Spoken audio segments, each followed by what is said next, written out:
ቻሌንጅ ማወቅ ያለባችሁ 5 መሰረታዊ የህግ መርሆች። በረከት ሊስትሮ 1.5 ሚሊዮን ብር ካላወጣ ቡቲኩ አልረከብም የማለት የህግ መብት አለው። እንዲቆያችሁ ጠበቃ ሰብለ አስፋ ነኝ። የመረጃ ለብዙዎች እንዲደርስ ፕሊስ ኮፒ ሊንክ ሪፖስት አድርጉልኝ። እንግዲህ በዚህ ጉዳይ ላይ መመለስ ያስፈልገኝ የባሰ ሌሎች ኮንቴንቶች እየተሰሩ በሄዱ ቁጥር ጥያቄዎቹ ኮንፊውዥኑ እየጨመረ ስለሄደ ነው።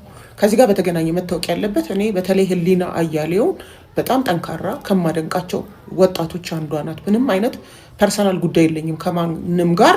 እንደ ሌሎቹ ጉዳዮች ሜንሽን ታደርጉኛላችሁ፣ ህጉን ነው ማነሳው ማለት ነው። በዚህ መልኩ እንድትረዱ ነው። ህጉ ምንድን ነው በሚለው በምናይበት ሰዓት 2 አይነት ቻሌንጆች አሉ። አንደኛው በቀጥታ ለምሳሌ መንሱር ለናሁም ፎንቴ የሰጠውን አይታችኋል አይደለም? አካውንቱን ይህንን ያህል ካሳደገ ይህንን ያህል እከፍላለሁ ካለ ይሄ በቀጥታ በናሁምና በመንሱር መካከል የውል ግንኙነት ሊባል ይችላል። የሜሪ ቦንዳንና ግን የበረከት ሊስትሮን በመናይበት ሰዓት ኦፈር የተደረገው ቻሌንጁ ለሁሉም ሰው ነው። ይህንን በ100,000 አካውንቱን ማሳደግ ይቻለ ማንኛውም ሰው ቡቲኩን ይወስዳል የሚል ፐብሊክ ፕሮሚስ ነው የተሰጠው። በዛ መሰረት በርካታ ወጣቶች እንደምታውቁ ሲሞክሩት ነበር ለማሳካት። በረከት ሊስትሮ ቀድሞ አሳካው። ስለሆነም ይሄ ፐብሊክ ፕሮሚስ ነው። ለዚህ ጉዳይ አግባብነት ያለው የፍትሐ ብሔር ህጋችን አንቀጽ 1689 ነው። እሱ አይደለም የውል ግንኙነት ነው የሚለው። ሙሉ ለሙሉ እየተሳሳተ ጉዳዩን በአግባቡ ባለመረዳት እንደው ሰውን ተሳሳቱ ለማለት ከመሩጥ የመጣ ነው ማለት ነው። ሌላው መታወቅ ያለበት ነገር ቻሌንጅን አስመልክቶ አስቀድማችሁ መምረጥ ትችላላችሁ። ለአንድ ሰው ቻሌንጁን ሰጣችሁ ያ ምን አይነት አድቫንቴጅ ይሰጣችኋል? ኮንዲሽኑን አስቀድማችሁ በውል ገልጻችሁ በዛ መሰረት ሁኔታው ሲሟላ ብቻ እድሉን ለመስጠት ያመቻችኋል ማለት ነው። ያ ካልሆነ ግን አስቀድሞ በገለጻችሁት በዚህ በተያዘው ጉዳይ ሜሪ ቦንዳ 1.5 ሚሊዮን ብር ዋጋ ያለው ቡቲክ እሰጣለሁ ብላለች። ይህንን ባለችው መሰረት ልጁ ቅድመ ሁኔታውን ስላሟላ 1.5 ሚሊዮን ዋጋ የሌለው ቡቲክ አልረከብም የማለት መብት ይሰጠዋል። ይህን የሚሰጠው የፍትሐ ብሔር ህጉ 1689 እና በቀደመው ኮንቴንቴ ላይ በጠቀስኩት ሰበር ውሳኔ መነሻነት ነው። ነገር ግን እየተነሳ ያለው ቡቲኩ ግምቱ ልብሱ ብቻ አይደለም፣ መልካም ስሙም ደንበኞቹም ነው። ልክ ነው። ይሄን መከራከሪያ ግን ማንሳትና ማስረዳት ያለባት ሜሪ ቦንዳ ናት እንጂ በረከት ሊስትሮ አይደለም። ሲጀመር ላይቭ ላይ አይታችሁታል። ሀቡ ላይ የተነሳው ነገር ምንድን ነው? እኛ ወጪ መሸፈን ስላለብን ልብሱን ሲሸጠው ነበር ነው እንጂ ያሉት። እንደውም ኮንዲሽኑን እንዳይሟላ ማድረጋቸውን ነው እንጂ የገለጹት። አይ አሁን ባለበት ሁኔታም 1.5 ሚሊዮን ብር ያወጣል የሚል ነጥብ አልተነሳም። አንድ ደግሞ የህግ ባለሙያ ያልተነሳን ፍሬ ነገር መነሻ አድርጎ በጉዳዩ ላይ አስተያየት መስጠት ኢቲካልም አይደለም። ባይዞ ያልተነሳ ነገር ነው እየተነሳ ያለው። ከዛ ውጪ ህሊና በተለይ የምታነሳው ጥሩ ነጥብ አለ። ለምሳሌ ከተባለው ቃል የተገባልኝ ነገር አላገኘሁም ካለ መጀመሪያ ኮንታክት ሊያደርገኝ ይገባ ነበረ የሚለው ትክክል ነው። እዚህ ጋር ምንድነው ሁላችንም ማህበራዊ ሚዲያ ላይ በቃ ራሳችን እነኚህ ልጆች አሁን ህሊናም የሚሞክሩ ልጆች ናቸው። የማደግ ተስፋ ያላቸው ሌሎችን የመደገፍ ነው እንትናቸው እና ጉዳዩ ወደ ህዝብ ከመምጣቱ በፊት መነጋገር ነበረብን የሚለው ትክክል ነው። በሌላ መልኩ ግን አሁን አስቀድሞ ለምሳሌ አሸናፊነቱ ከተገለጸ በኋላ ልጁ በአግባቡ ቢሄቭ አላደረግም፣ ለፐብሊክ ስማችንን አጥፍቷል በሚል ቻሌንጁን መሰረዝ ይቻላል የሚለው አይቻልም። በግልጽ አስቀድሞ ሌላ ሰው በሰራው ቪዲዮ እንደታየው ቻሌንጁን አሸንፏል ብላ ዲክሌር አድርጋለች ብቻ ሳይሆን ቅድመ ሁኔታውን አሟልቷል ልጁ። ያ ከሆነ በኋላ አስቀድሞ ቻሌንጁ ሲሰጥ ባልተገለጸ ቅድመ ሁኔታ ይህንን ነገር መሰረዝ አይቻልም። ስለሆነ መረዳት ያለባችሁ ነገር ምንድነው? አስቀድማችሁ ወይ ቻሌንጁን ለአንድ ሰው አድርጋችሁ ቅድመ ሁኔታዎችን አስቀምጣችሁ መሄድ ነው እንጂ ከዛ ውጪ 1.5 ሚሊዮን ብር ዋጋ ከሌለው አልረከብም የማለት መብት አለው። ጠንካራ ነጥቦች ያሉት በረከት ሊስትሮ። ይሄ ደግሞ ከፍትሐ ብሔር ህጉ 1689 የሚመነጭ ነው። ስህተቱ ያለው በሌላኛው የህግ ባለሙያ በኩል ነው እንጂ በእኔ በኩል አይደለም። ለማናቸውም የኔ ኦፒኒየን እያለን ሀሳብ ብንሰጥ ጥሩ ነው። ሌላ ሰው ተዘጋጅቶ የሚሰራው ነገር ላይ ድንገት እየተነሳን ኦቶሪቴቲቭ ራሳችንን እንደሰበር እያደረግን የምንሰጠው አስተያየት ለውይይት የማይጋብዝና ምንም ኮንስትራክቲቭም አይደለም እውነቱን ለመናገርና ለማናቸውም ይሄ ነው ፖይንቱ።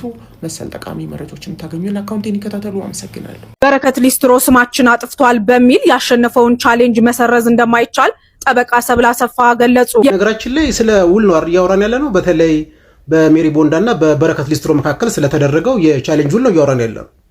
ፐብሊክ ፕሮሚስ ነው። ምን ማለት ነው ፐብሊክ ፕሮሚስ? የሁለቱ ግለሰቦች ውል ከፐብሊክ ፕሮሚስ አንጻር ከዚህ አንጻር አይተረጎምም። አንዳንድ ሰዎች በሁለቱ መካከል ስለተደረገው ውል ፍሬ ነገር የገባን አይመስለኝም። ጊዜ አባቶች ይላሉ እህልን አላምጦ ነገርን አዳምጦ ውሃን ከጥሩ ነገርን ከስሩ ይላሉ። አንዳንድ ሰዎች እቱን ያላግባባቸው ፍሬ ነገር ላይ ተሳስተናል። ይሄ ብቻ አይደለም፣ በህጉ ላይም ተሳስተናል። ህጉንም ያለማወቅ ችግር አለ በመሰረቱ። ከዚህ አንጻር እኔ ጠበቃ ሙሉጌታ በላይ ከልብ ላመሰግን ፈልጋለሁ። በነገራችን ላይ ጥሩ ምላሽ ሰጥቷል። የሚገባው ካለ የሚሰማ ካለ ጥሩ ምላሽ ሰጥቷል። ከዚህ አንጻር በመሰረቱ ውሉ ምንድነው? መቼ የተደረገው? ምን ለማድረግ የተደረገው ነው? በነበራት ፎሎወር ላይ 100,000 ፎሎወር ለመጨመር ነው ውል የተደረገው። ሜሪ ቦንዳ ይሄንን ለማድረግ እንግዲህ ማን ነው ባሉ ፎሎወሮች ላይ 100,000 ፎሎወር ሊጨምርልኝ የሚችል የሚለውን ለመመርመር ፐብሊክ ኮል አድርጋለች። ኢንቴንሽኗል ዲክሌር አድርጋለች። ከነበሩት ቲክቶከሮች መካከል በቪው መርጣለች። ቪው የበለጠ ቪው የነበረው እሱ ስለሆነ በዛ መስፈርት አልፏል፣ አሸንፏል። ያሸነፈው ግን ስራውን ለመስራት ነው። ግን ያሸነፈው ስራውን ለመስራት ነው ያሸነፈው። የትኛውን ስራ ቢባል በነበራት ፎሎወር ላይ 100,000 ለመጨመር። በረከት ሊስትሮም እንግዲህ ጥሩን ተቀብሎ 100,000 ፎሎወር ለመጨመር ውል አድርጓል ነው። ውል ካደረገ ደግሞ በነገራችን ላይ ሊያቢሊቲም አለበት። እንግዲህ ሜሪ ቦንዳ ፎሎወሮቹን ለምንድን የፈለገቻቸው? ከፈለገችበት ዓላማ አንጻር በሱም በኩል ቢሆን እንደ ውሉ የመፈጸም ግዴታ አለበት። ከፈለገችበት ዓላማ አንጻር በውሉ መሰረት በውሉ ተርምስ ኤንድ ኮንዲሽንስ መሰረት ተፈጽሞላታል ወይስ አልተፈጸመላትም? በውሉ የደረሰባት ጉዳት አለ ወይስ የለም? የሚሉት ሁሉ ሊጠየቁ የሚገቡ ጥያቄዎች ናቸው። የሚታወቀው እንግዲህ ሜሪ ቦንዳ ነጋዴ ነች። በረከት ሊስትሮው 100,000 ፎሎወር አሳድጋለሁ ጨምሬያለሁ ካለ በኋላ በመካከላቸው በተፈጠረ አለመግባባት ምንድነው እያደረገ ያለው? ምንድነው እየፈጸመ ያለው? ከሜሪ ቦንዳ እንግዲህ የንግድ ስራ አንጻር እንግዲህ አንድ ሰው በውል ተሳስሮ በሱ በኩል የሚጠበቅበትን ኃላፊነት ወይ ደግሞ ግዴታ ከተወጣ በኋላ ሌላኛው ወገን እንደ ውሉ ባይፈጽምለት ምን አይነት ሬሜዲ ይኖረዋል? ምን አይነት መፍትሄ ይኖረዋል የሚለውን በተመለከተ አንደኛ ሌላኛው ተወያይ ወገን እንደ ውሉ እንዲፈጽምለት የመጠየቅ መብት አለው። ሁለት ይሄን እየጠየቀ የደረሰበት ጉዳት ካለም ይሄ እንግዲህ እንዲፈጸምለትና የደረሰበትን ጉዳት እንዲከፍለው የመጠየቅ መብት አለው ነው። ሁለት ውሉ እንዲፈርስለት የመጠየቅ መብት አለው። ውሉ እንዲፈርስለት ሲጠይቅም ምናልባት እንደ ውሉ ባለመፈጸሙ እና ውሉ እንዲፈርስ በማድረጉ ያኛው ወገን ያደረሰበት ጉዳት ካለ መሆንም ካሳ የመጠየቅ መብት ይኖረዋል። ከዚህ አንጻር በረከት ሊስትሮ ምንድነው እያደረገ ያለው? በረከት ውሉ አልተፈጸመልኝም በሚል ውሉን እያፈረሰ ነው ያለው ነው። ውሉ አልተፈጸመልኝም በሚል ውሉን እያፈረሰ ከሆነ ሌላኛው ወገን ውሉን እንደማይፈጽም በግልጽ አሳውቆታል ወይ ነው። ሌላኛው ወገን ውሉን እንደማይፈጽም በግልጽ እስካላሳወቀው ድረስ እስካልገለጸለት ድረስ በራሱ ውሳኔና በራሱ ፍላጎትና ከራሱ ዓላማ አንጻር ውሉን እያፈረሰ ከሆነ ሌላ ጥያቄ ሁሉ ሊያስነሳ ይችላል።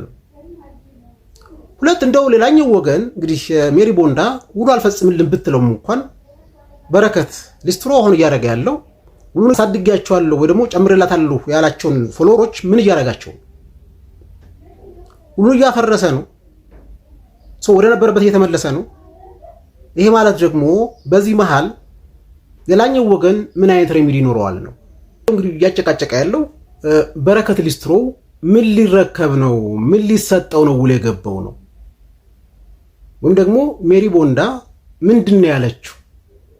ሜሪ ቦንዳ የቦንዳ ቡቲኳን እያሳየች ይሄን እሰጣለሁ፣ ይሄ ቡቲክ 1.5 ያወጣል አለች። እቃውን እያሳየች ነው። ይሄ እቃ ነው ያለችው።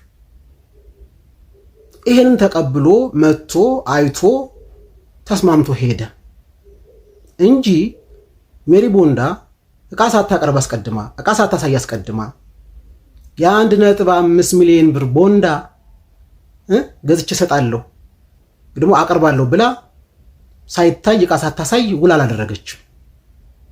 እንደዛ ቢሆን ኖሮ ክርክሩ ይቀየር ነበር፣ ነገሩ ይቀየር ነበር ነው። ግን 1.5 ያወጣል ያለችውን የቦንዳ እቃ እሱም ሄዶ አይቶ ተስማማ። ከዛ በኋላ ይሄ ያሳየችው እቃ 1.5 አይወጣም ያወጣል፣ ክርክር ውስጥ አይገባም። እቃው ተቀይሯል፣ ይሄ እቃ አይደለም ልሰጠኝ የተስማማ ነው የሚል ክርክር ማንሳት ይቻላል። ልዩነት ካለው ከቀው ያውቃ ከሆነ ግን ራሱ 1.5 ያወጣ ያለችው ዕቃ ከሆነ ግን ይሄ የእሱን የመደራደር አቅም መጀመሪያም አለመስማማት መብት ነበረው ነው። ተገዶ ነው ወይ ተታሎ ነው ወይ በስተት ነው ወይ ያደረገው ነው። ግን እኔ ሁላችንም እዚህ ማህበረሰብ ውስጥ ነው የምንኖረው። አሁን ለምን ሊደረግ ይችላል? ገንዘብ ያለው ምን ሊያደርግ ይችላል? በገንዘቡ ገንዘብ ያለው ምን ሊፈጸምበት ይችላል? ይሄን እናውቃለን። ግን እኔ እስከማውቀው ድረስ ህግ እስካለ ድረስ ያ ህግ ደግሞ ለድሃ ተብሎ በልዩ ሁኔታ አይተረጎምም፣ ለሀብታም ተብሎ በልዩ ሁኔታ የሚተረጎምበት አግባብ የለም። በቃ ህግ እኩል ነው ለሁሉም። አሁን በረከት ሊስትሮ ኑሮውን ወይ ደግሞ ሜሪቦንዳ ኑሮውን እያየን የምንተረጉመው ህግ የለም። አሁን በረከት ሊስትሮ ማን ነው ሜሪቦንዳ ማናት የማውቀው ነገር የለኝም። ስለ ራሳቸው ህይወት ማለት ነው። ስለ ህግ ነው እያወሩ ያለሁት። ግን አንዳንድ የህግ ሰዎች እንግዲህ ከውል ህግ አንጻር እነዚህ ግለሰቦች ሊደርስባቸው የሚችለውን ጉዳት ሊያገኙት የሚችለውን ጥቅም መነሻ አድርገን ከህጉ አንጻር ብናወራ ጥሩ ነው። እዚህ ላይ ድንፋታውን ጩኸቱን አይደለም ማየት ያለብን። ህጉ ምን ይላል? ውሉ ምንድን ነው?